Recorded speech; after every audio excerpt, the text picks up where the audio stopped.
Alright, PS2 is probably my favorite console of all time. Let's get into my collection for 2023. Alright, first off we got 007 Agent Under Fire. I know this game is pretty famous for being like a huge exploit game on the Xbox and the GameCube. I had the PS2 version, funny enough. I haven't played it.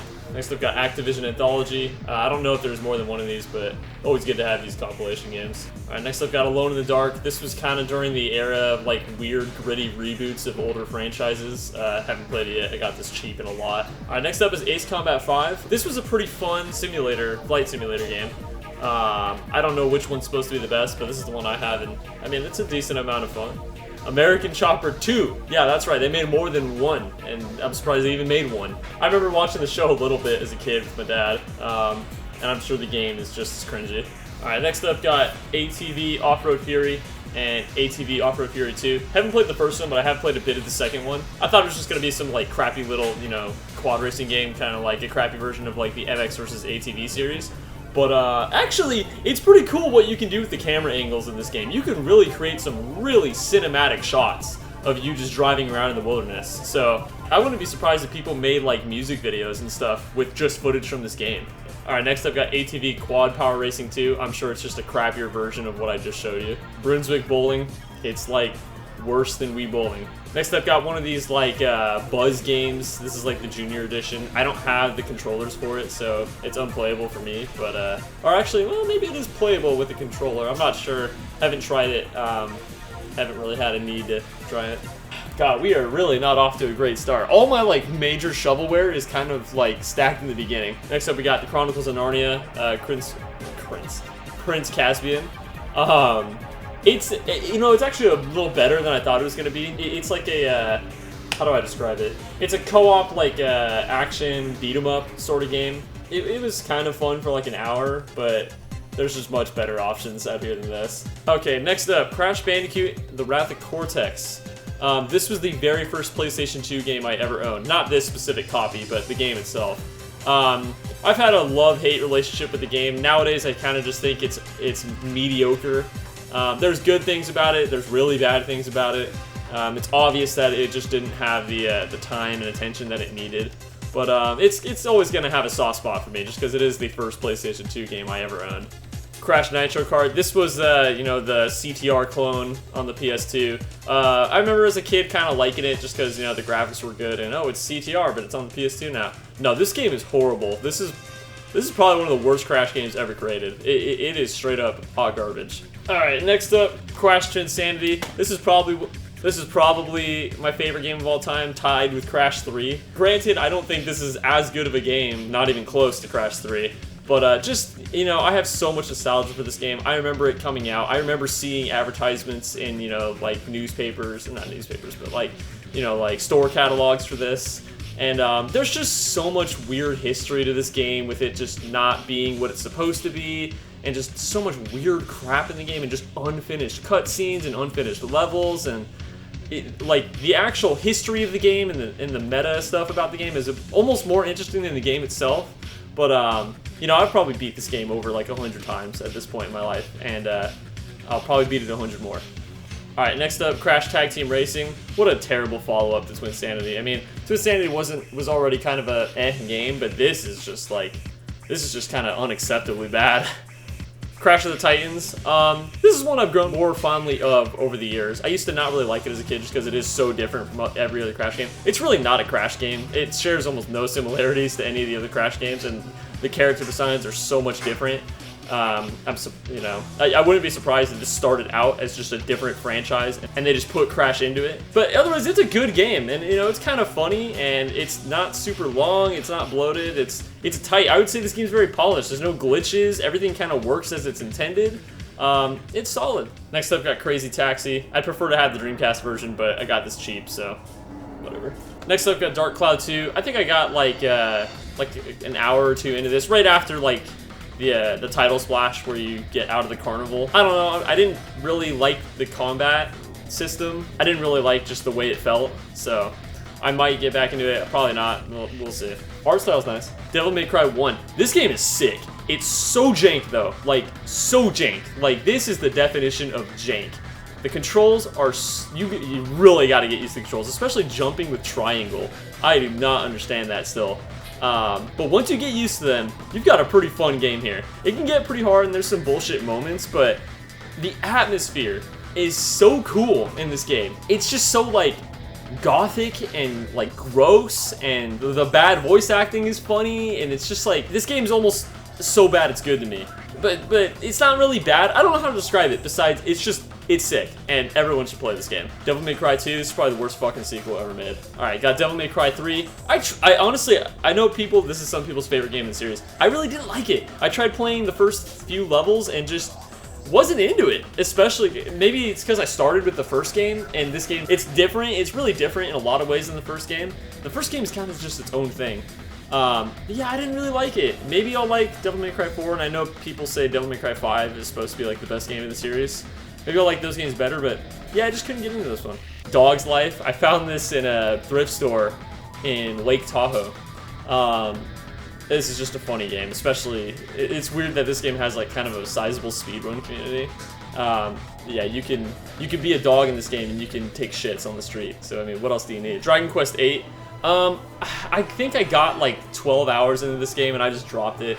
I don't know, I just got bored of it. I thought it was a little too like, it's a little too JRPG-y. I don't know how else to describe it. This is like, when you say, I just want to play a generic JRPG, this is what comes to mind. Okay, no idea where I was, but Dragon Quest 8, I got bored of it. Next up, got Dragon Ball Z Budokai. This is a fun-ass fighting game. Now, I don't know if it's mechanically like a good fighting game. It's probably not. It's probably just a bunch of button spamming with no real mechanics. But the story mode is fun, and yeah, that's about all I care about. Budokai 2, love the front cover. I don't really like the board game thing that the game does with its adventure mode. I think it's just, it gets really boring really quickly. But I do like the improved graphics. Dynasty Warriors 3. I played this game for like an hour. It's funny, it's janky, it's got horrible voice acting. What else could you ask for? EverQuest Online Adventures. I'm just gonna assume that this game's unplayable. Disney Extreme Skateboarding. This is kind of an interesting one. It uses the same engine as the Tony Hawk Pro Skater series, but you can't do certain things, so it's kind of worse than the Pro Skater series. But it's kind of cool playing as Woody, playing as, you know, Lion King characters, playing as Tarzan. It's cute. iToy Anti-Grab. I still have never tried an iToy game. Fairly Odd Parents Breaking the Rules. I had high hopes for this one. I remember liking one of the Fairly Odd Parents games growing up. It could not have been this one because I tried playing this, and this is one of the worst licensed games I've ever played. The frame rate is like, it's just not acceptable. Like, I don't even understand how the ESRB was able to rate the PlayStation 2 version. It's basically an unplayable game. I don't get this one. I've got the international version of Final Fantasy X and Final Fantasy X. This game surprised me. The only thing I knew about this game going into it, I think, wait, was this the first? Yeah, this is the first Final Fantasy game I ever played. The only thing I knew about this game was the awful Titus laughing scene, and it's Titus, it's not Titus. I don't care what the developers are going to put in the game, it's Titus. An awful laughing scene, that's the only thing I knew about it, so I just assumed the game was probably just trash. This is a great game. It really is. That scene is always taken out of context. I'm not going to rant on about that, everyone knows that at this point. But the voice acting is actually pretty good in the game, and even when it's not, it doesn't feel like it's the voice actor's fault. It feels like a voice direction issue. It feels like a mistranslation issue. It feels like they're trying to cram a billion words into a little sentence because the Japanese voice acting is different, so they had to do like weird sort of mismatches with the language. A lot of funny moments like that. But otherwise, the combat in this game, the turn-based traditional combat in this game is fantastic. It is so good. It feels so good to win battles in this game. And just like walking around the world, this has still like some of the best graphics on the PS2. And this is one of the first big releases for the PS2. I think it came out in 2001? Yeah, 2001. Oh, fantastic game. Everyone should play this. And then we've got probably the worst sequel. I said Devil May Cry 2 is the worst sequel of all time. Actually, that's still true. But this is the second worst sequel. I was so disappointed playing 10-2. I got about 2 hours in, and it just, everything is just a huge slap in the face compared to the first game. Like, they basically just they turned the entire Final Fantasy X universe into just a fucking joke with this game. I mean, like, if their intention was to just piss off people, I mean, that's hilarious, and they definitely succeeded. I had absolutely no expectations going into this game. All I knew is there's Yuna, and then there's two other characters, or Riku. and then some other, you know, some goth baddie. But other than that, I had no idea what I was getting into. I hate the combat in this game. I know some people praise it, but I do not like it at all.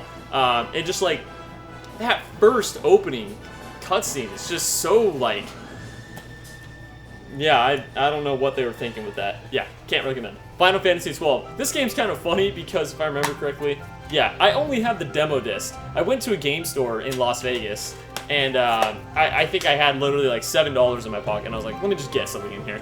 And I found this game for $7, and I was like, oh yeah, let me get that. I bring it up to the counter. She, for some reason, it said $7 went on it. She only charged me $5, and I was like, oh, okay, cool. I wasn't really paying attention to what she was doing at the counter. She didn't put in, she put in the demo disc. Like, she didn't even put in the real game. I don't know if she did that on purpose and that's why they charged me less, or if she just did it on accident, but either way, all I have is the demo disc. It doesn't really matter because I have the Zodiac Age on PS4, so there's really no reason to play this, but still just funny. Finding Nemo on PS2, I don't think it's really anything special besides the way it looks. This game, I would say at any of these like licensed games, this game actually like looks just like the movie. This game like really looks very close to what the movie looks like, and it's pretty impressive for a PS2 game. Full Metal Alchemist 2. This is a generic JRPG, but it's published by Square Enix. I mean, I liked the anime at one point. I don't really give a shit about it anymore, so there's really no reason for me to play this game. Next up, got The Getaway. Haven't tried it. Gran Turismo 3, sick cover, and Gran Turismo 4. I think this is, you know, a fine racing game. I'm not really into racing simulators that much, and I have Gran Turismo 5 and Gran Turismo 6, so if I'm gonna play Gran Turismo, again, it's like, am I really gonna go back to this? Probably not, but still cool. I think this is one of the only games on the PS2 that can run at 1080i, so that's kind of interesting. Grand Theft Auto San Andreas. Really have never gotten into any of the Grand Theft Auto games. I have, actually I guess I only have this before, but I don't know. I've got a bunch of Guitar Hero games. I was more of a Rock Band guy growing up, but I got all these in a lot for cheap. Yeah, Guitar Hero. I don't even have a guitar. Guitar Hero guitar. Next up, got Gun. This is just not the best way to play this game. I'd assume the 360 version's better. The frame rate is god-awful on this. But it seemed like a... I don't know what came first, this or Red Dead Revolver. I'm gonna assume this came after. It seems like a knockoff of Red Dead Revolver. Harry Potter and the Chamber of Secrets. This is another game where it's like, I don't even know how the ESRB was able to rate this game because it's basically unplayable on the PS2. The frame rate gets down to like single digits most of the time that you cast spells. Definitely stay away from the PS2 version. High Roller Casino. Hot Wheels Stunt Track Challenge. This is a fun one, actually. I'll have to get back to this one time. I basically just tried it out just to make sure the disc works. I got it in a lot. But the racing mechanics and the way you move the car on the track is actually pretty intricate, and they definitely put a lot more effort into this than they needed to, considering it's, you know, made for little tiny babies.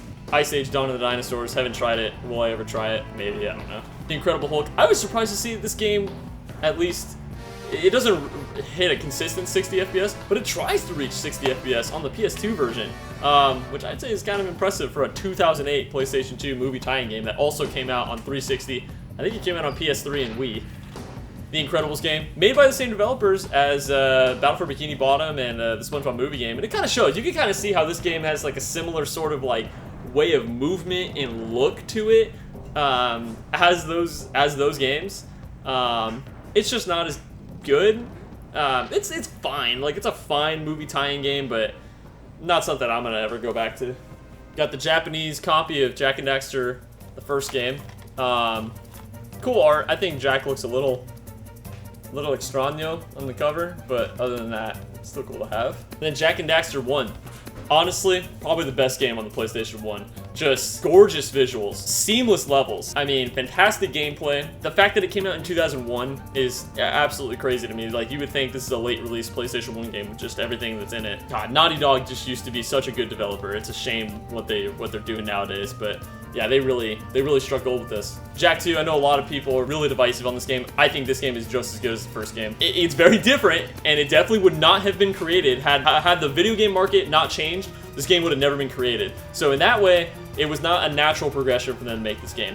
I don't think that makes it worse, and it's definitely worth playing. Jak 3, I think this game's kind of eh. Like, it used to be my favorite as a kid just because, you know, it was fun to free roam and like buy all the secrets and just drive around the desert, but now that I'm playing it from start to finish, like, this game is just not as tight as the first 2 games at all. There's just so many issues with it. I think this was the last game that Jason Rubin and Andy Gavin worked on, and I don't even think they worked on the whole game. And it shows. Like, you can just tell there is not as much effort in this as there is in every other Naughty Dog project behind it. Next up, Jak X. I'm surprised this one took as long for me to play as it did.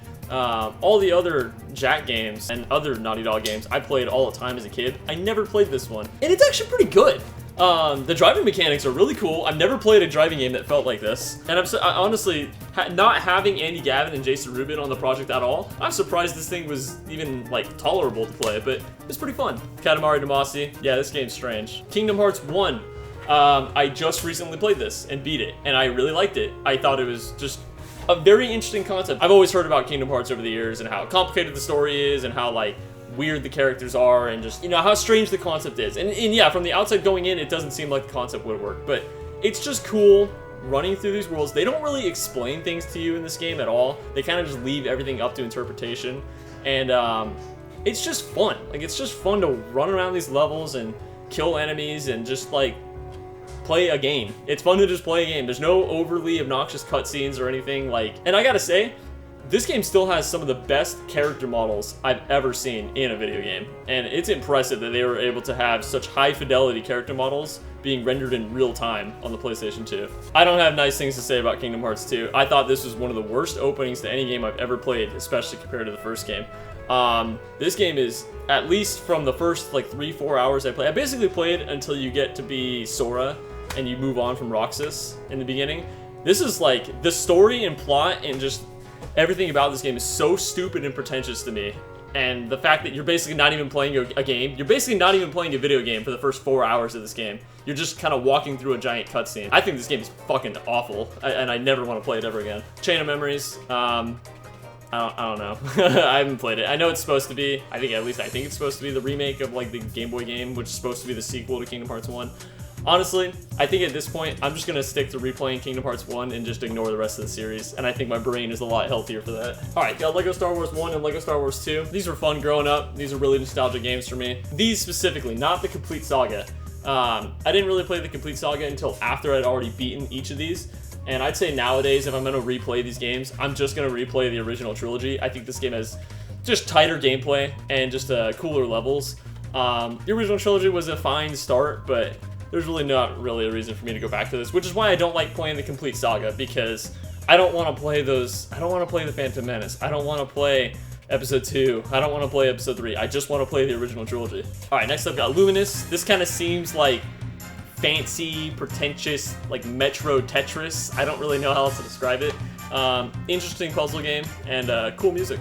Madagascar. This is a fun movie tying game, honestly. Like, just, you know, being the characters and just seeing how, like, awful their player models are and just, like, kind of watching them interact with the world and stuff and running around and doing the stupid minigames. I think this game is dumb fun, and I'm nostalgic for it.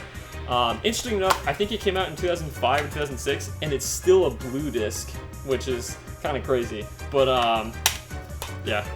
That in 2004. Max Payne 1. Definitely not the best way to play this game. It's got bad frame rate issues on the PS2. If I'm going to play this game, I'm going to have to either get the Xbox version or, I don't know, do something else, because this is just not the way to play this game. Haven't even tried Max Payne 2. Medal of Honor Frontline. I'm sure these, you know, this series has its fans. I'm just not one of them. Like, to me, this is even more generic than playing a Call of Duty game.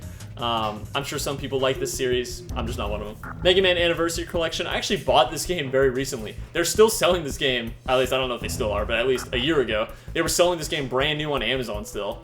So that was just kind of funny. So I bought it because of that. I think it was only 15 bucks.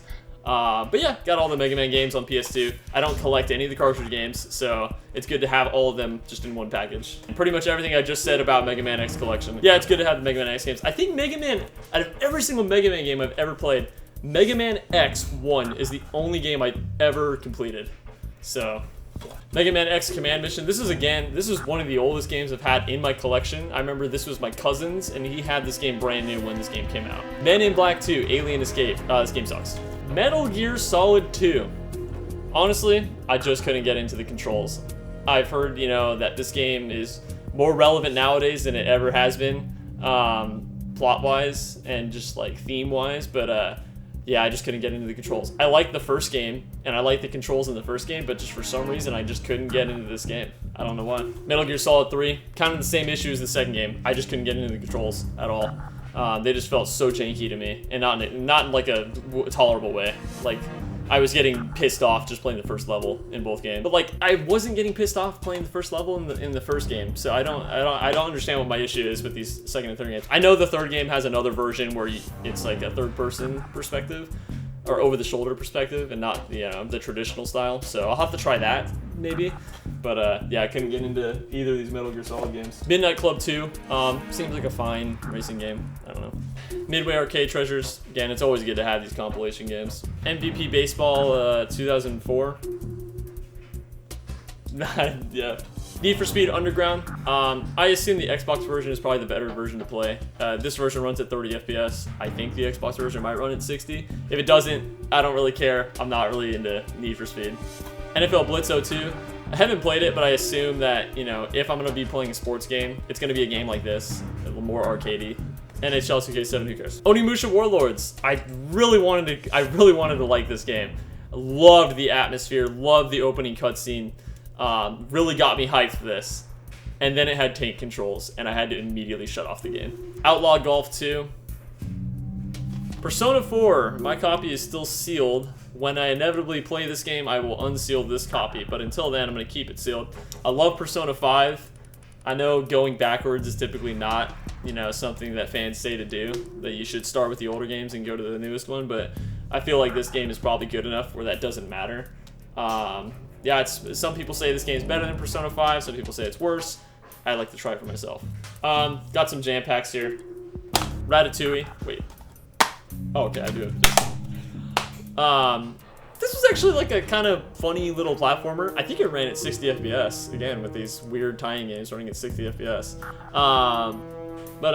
Yeah, seems kind of fine as a little 3D platformer. And here's something that's a little more than fine as a 3D platformer. Ratchet and Clank. This game is sick. I love just the adventure that this game gives you compared to the second and third game. Just the fact that you're kind of like, you're just a guy in the universe and you're just running around and you just kind of find things to do and you end up at the final level.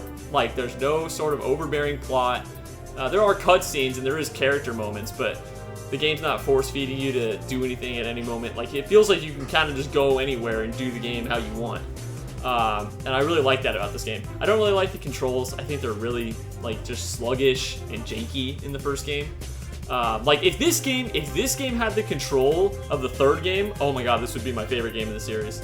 But, yeah, I just don't like the controls going back to it. But the game is otherwise so good that I do come back to this. Ratchet and Clank Going Commando. I think this is a great sequel. Not as, you know, it's very linear compared to the first game.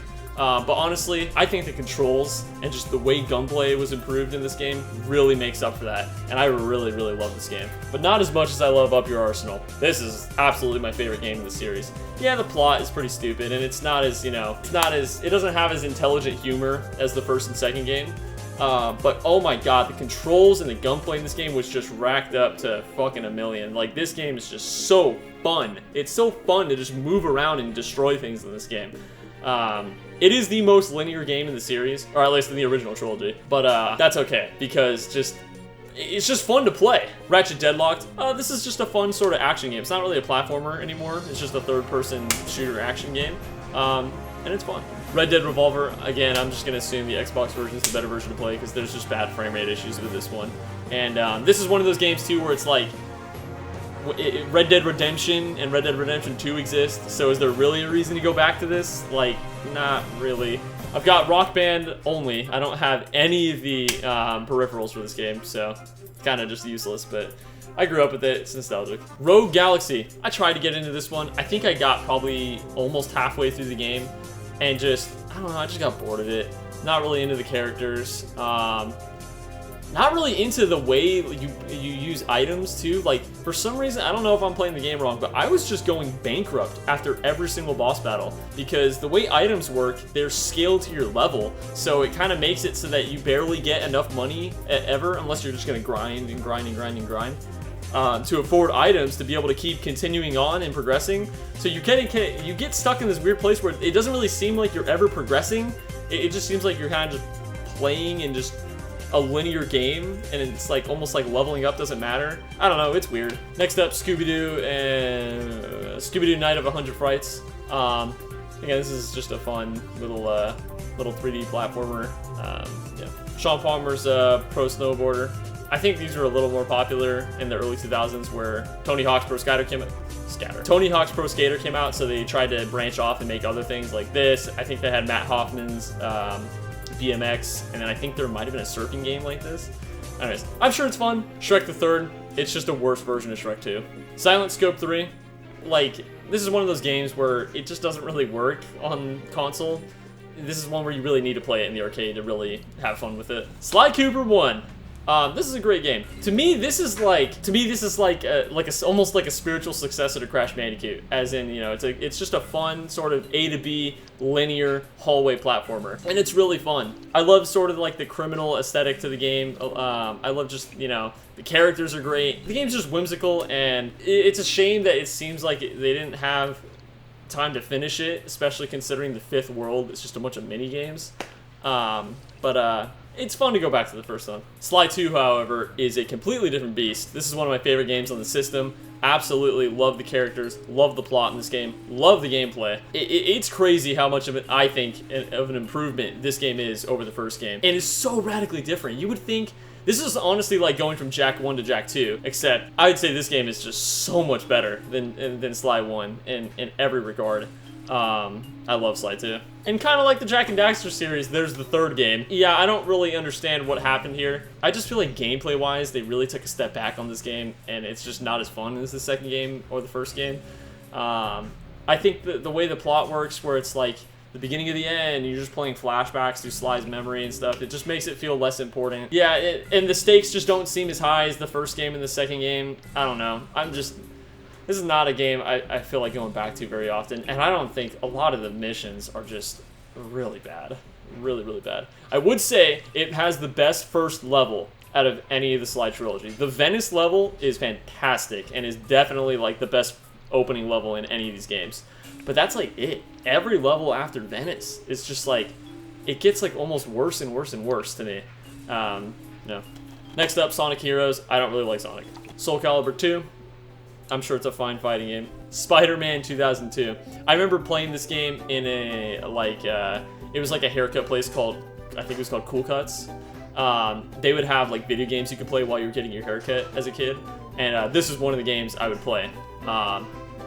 It's janky as hell going back to it, but it was fun when I was a kid. SpongeBob Battle for Bikini Bottom. This is one of the best platformers on the system. You would think this is just a crappy movie tie-in game, or not movie, crappy, you know, licensed game. It shouldn't be good. They really put a lot of effort into this game. There's a lot of references from the show. Early show too. This came out before season 4, so there's no crap in this. Yeah, this game's fantastic. The movie game, not as good. I mean, graphically, a lot better. Control-wise, better too. It's a lot more fun to play as Patrick in this game. But in terms of progression, it's just worse. Like, you're forced to play levels over and over and over again to get coins to move on to the next level. And that, you know, obviously that was done to pad out the length of the game, because in terms of actual content, there's probably half as much content in this game as there was in Bikini Bottom, or Battle for Bikini Bottom. So they had to make it so that, you know, you had to play levels over and over and over again so that it could kind of equal out the length. And you really feel it. Like, it's just not as fun to play this. Spyro A Hero's Tale. Honestly, this is probably the best Spyro game post Insomniac. And that's really not saying much, because this game is just kind of okay. This is like the Crash Twinsanity of the Spyro games, except it's really boring and not memorable. I don't know how else to describe this game besides kind of just boring. Star Wars Battlefront 1 and Star Wars Battlefront 2. Never really played Battlefront 1 much. I don't really know what it's like, but I really do like Battlefront 2. I remember playing this all the time as a kid. It's just a great multiplayer game. Kind of runs like crap on the PS2, but whatever. It's just fun going into these battlefields as, you know, clone troopers, as Jedi, as Sith, and kind of trying to recreate, you know, big battles from the movie and from the shows. Yeah, fun-ass game. Much better than the EA crap. Star Wars Episode 3. Never played this as a kid. I tried playing it recently as an adult. It's pretty fun. I only played the first level because I wanted to hold off on it till a later time. But it seemed like a fun action game. And I think they did get Ewan McGregor and Hayden Christensen to come back for the to be voice actors for this game, which leads to some funny lines. I know that there's multiple endings to this game. Honestly, it almost seems like this game has a better plot than the movie, just based on what I've played so far. But yeah, fun movie license game. Star Wars: The Force Unleashed for PS2. I bought it for $1 at a thrift store. I tried loading up the first level, and every time the disc just freezes. So that's what I think about this game. Street Fighter EX3 seems like a really crappy fighting game. The jump to 3D was not kind to Street Fighter in the beginning, and yeah. SSX3. Now, if I'm gonna play a snowboarding game, I'm gonna play this, because this is a nice arcadey snowboarding game. Attacking the Power of Juju. I haven't tried playing this one again. I remember playing it as a kid. I remember liking it. I don't think I ever beat it. I really don't think I got past like the first couple levels. So I'll have to try it out. Teenage Mutant Ninja Turtles. I think I played the first level just to make sure the game worked. Seems like a fine, beat 'em up. Tetris Worlds. This is just a weird Tetris game. Thrillville Off the Rails. I think this is actually like the sequel to the original Thrillville. I thought there was just one Thrillville, and I thought it was just called Thrillville Off the Rails, but I guess there's multiple. Seems like a fine, roller coaster simulator game, but like if you have Roller Coaster Tycoon, is there really a reason to play this? No. Tiger Woods PGA Tour 06. Tony Hawk's Pro Skater 3. Not want to go back to, but I do go back to Tony Hawk's Underground all the time. This is my favorite Tony Hawk game. Love the story mode in this game. I think the characters are hilarious. I think the gameplay is as tight as it ever has been up to this point. Fantastic game. Loved creating levels in this game as a kid. Yeah, great game. You can play as Iron Man. I mean, what else can you ask for? Tony Hawk's Underground 2. With how much I love the first game, I'm surprised I never really played this growing up. I tried playing it again recently. I don't really like the mission style of the game, and I don't really like the humor that comes with Bam Margera. Yeah, I don't know. Not really into this one. American Wasteland. This game's fun, and I think it's pretty much as good as Underground until you get to the end and the game forces you to do like a bunch of side quests to finish the game, and then I just get so bored. There's also some bullshit missions in this game that just feel like they're impossible unless you get lucky. Yeah, I don't know. I think it's just a point or two below Underground for me. Tony Hawk's Project 8, the PS2 version sucks. This is one I never knew existed. Tourist Trophy. It's essentially Gran Turismo, but with bikes.